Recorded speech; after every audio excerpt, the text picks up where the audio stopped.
Olá, eu sou Gabriela Casal e hoje nós vamos começar a segunda parte do Catecismo falando sobre os sacramentos, como nós celebramos esses mistérios cristãos. E vamos começar falando um pouco sobre como Deus age em nós através dos sinais sagrados. E sobre Deus e a Sagrada Liturgia.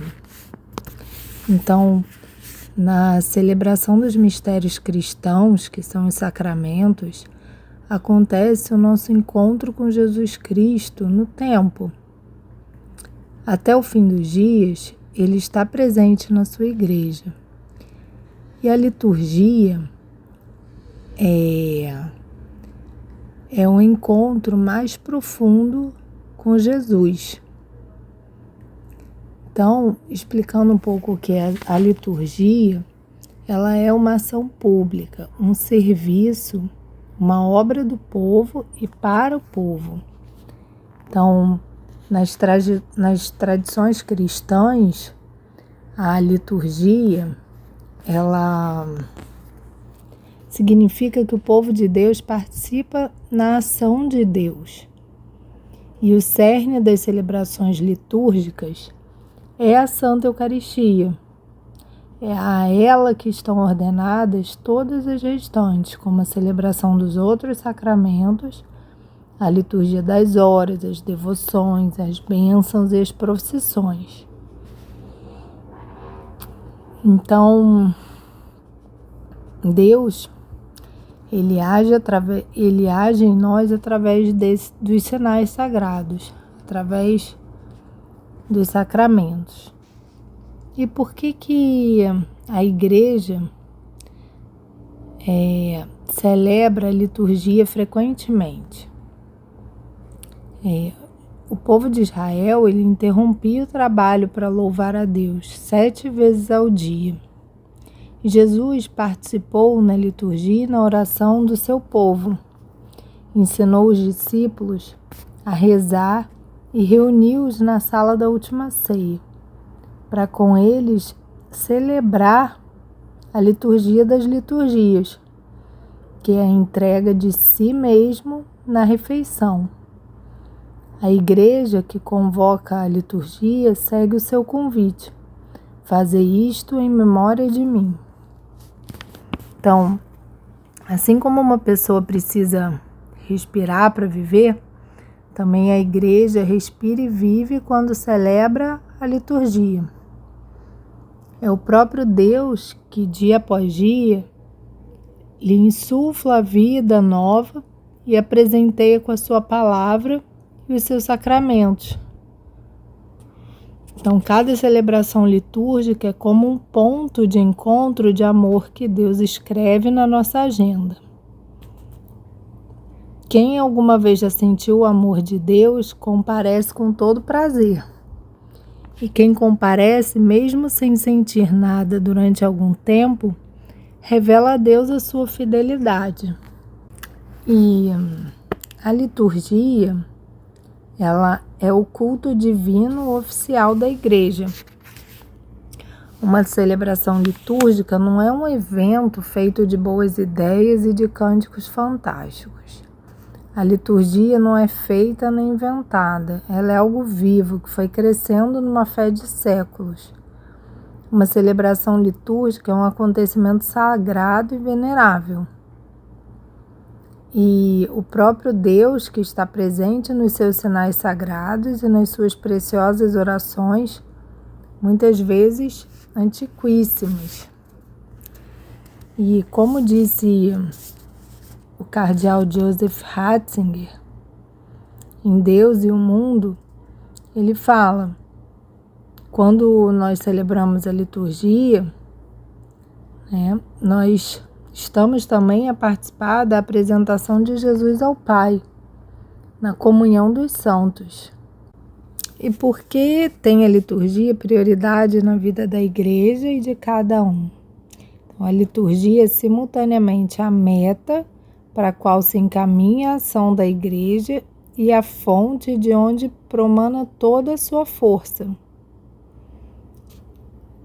No tempo da sua vida terrena, afluíam a Jesus autênticas multidões de pessoas que procuravam a sua proximidade salvífica.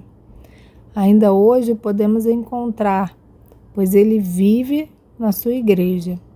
São 2 os lugares onde ele nos garante a sua presença: no serviço aos mais pobres e na Eucaristia. Aí corremos diretamente para os seus braços. Se o deixarmos aproximar-se de nós na Santa Missa, ele ensina-nos, alimenta-nos, transforma-nos, cura-nos e torna-se um conosco. Então, certa vez, o mártir São Saturnino, em 305, ao ser interrogado sobre a acusação de ter participado de uma assembleia dominical proibida, respondeu: não podemos viver sem a Eucaristia dominical. Não sabes que o cristão existe para a Eucaristia e que a Eucaristia existe para o cristão? Então, muito bonito pensar dessa forma, né?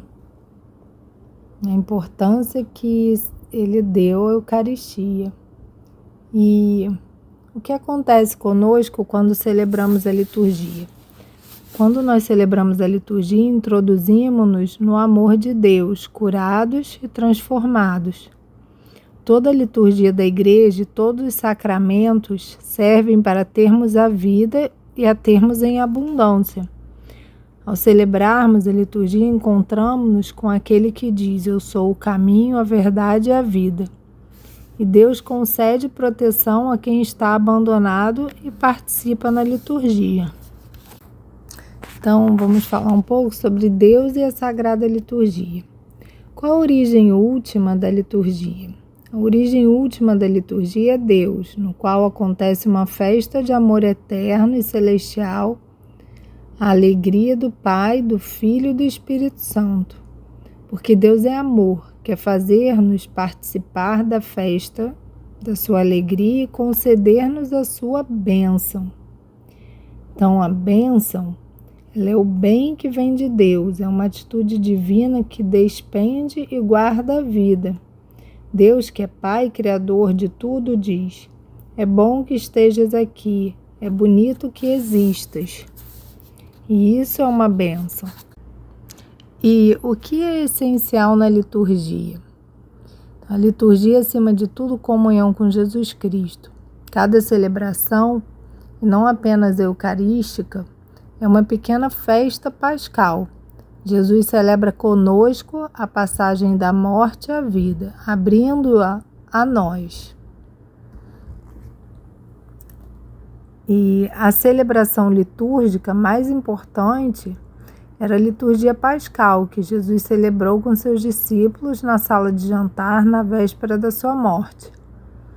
Os discípulos pensavam que Jesus ia libertar Israel do Império Romano, como outrora Deus o libertou do Egito. Jesus celebrou, porém, a libertação de toda a humanidade do poder da morte. Então, e a morte para Deus é a impossibilidade de vivermos ao lado de Deus. Antes, foi o sangue do Cordeiro que preservou os israelitas do anjo da morte. Agora seria o próprio Deus, Ele próprio, o Cordeiro, cujo sangue salvaria a humanidade da morte. Portanto, a morte e a ressurreição de Jesus são um testemunho de que se pode morrer e, apesar disso, voltar à vida, a essa vida para Deus. E esse é o conteúdo próprio de cada celebração litúrgica cristã. Então, na encíclica Lumen Gentium, fala assim: a Eucaristia é a fonte, o centro de toda a vida cristã. Então, por isso, a ação redentora da morte de Jesus é chamada por mistério pascal. E a cada missa Isso acontece. E quantos sacramentos existem e como se chamam? Então, são 7 os sacramentos: o batismo, a confirmação, a Eucaristia, a reconciliação, a unção dos enfermos, a ordem e o matrimônio. Os sacramentos, eles são sinais visíveis de uma realidade invisível, mediante os quais os cristãos podem experimentar a presença de Deus que cura, perdoa, alimenta, fortalece e capacita para amar, visto que neles age a graça de Deus. Então é através dos sacramentos que recebemos a graça sacramental. E para que precisamos nós de sacramentos? Nós precisamos dos sacramentos para crescermos espiritualmente, para além dessa nossa vida humana pequena e para nos tornarmos, através de Jesus e como Jesus, filhos de Deus, em liberdade e glória. Se nós pudéssemos fazer uma associação simplista do que passamos a ser com os sacramentos, poderíamos dizer que no batismo passamos de ameaçados filhos humanos a protegidos filhos de Deus. Através da confirmação, passamos de pessoas que procuram a pessoas decididas. Diante da confissão, passamos de culpados a reconciliados. Pela Eucaristia, passamos de famintos a pão para os outros. No matrimônio e na ordem, passamos de individualistas a servos do amor. Através da unção dos enfermos, passamos de desesperados a pessoas confiantes. Em todos os sacramentos, o sacramento é o próprio Cristo. Nele crescemos na inutilidade do egoísmo para a verdadeira vida, que não mais acaba. Então, Jesus, com seu divino poder, concedeu-nos tudo o que é necessário à vida e à piedade, fazendo-nos conhecer aquele que nos chamou pela sua glória e virtude. Assim, entramos na posse das maiores e mais preciosas promessas para nos tornarmos participantes da natureza divina, livres da corrupção que a concupiscência gera no mundo. E por que razão não basta a fé em Jesus Cristo? Por que motivo Deus nos dá também os sacramentos?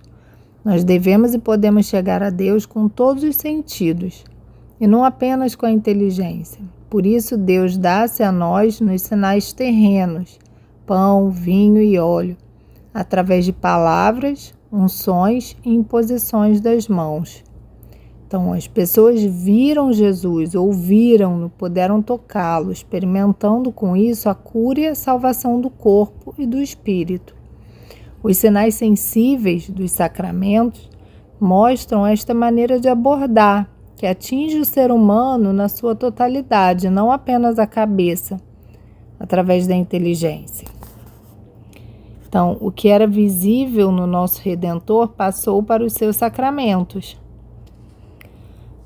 E por que pertencem os sacramentos à Igreja? Por que não os podemos utilizar como desejarmos? Os sacramentos são dons de Cristo à sua Igreja. É a sua missão celebrá-los em favor do povo de Deus e preservá-los de atitudes abusivas. Jesus confiou as suas palavras e os seus sinais a pessoas concretas, nomeadamente aos apóstolos, para os transmitir.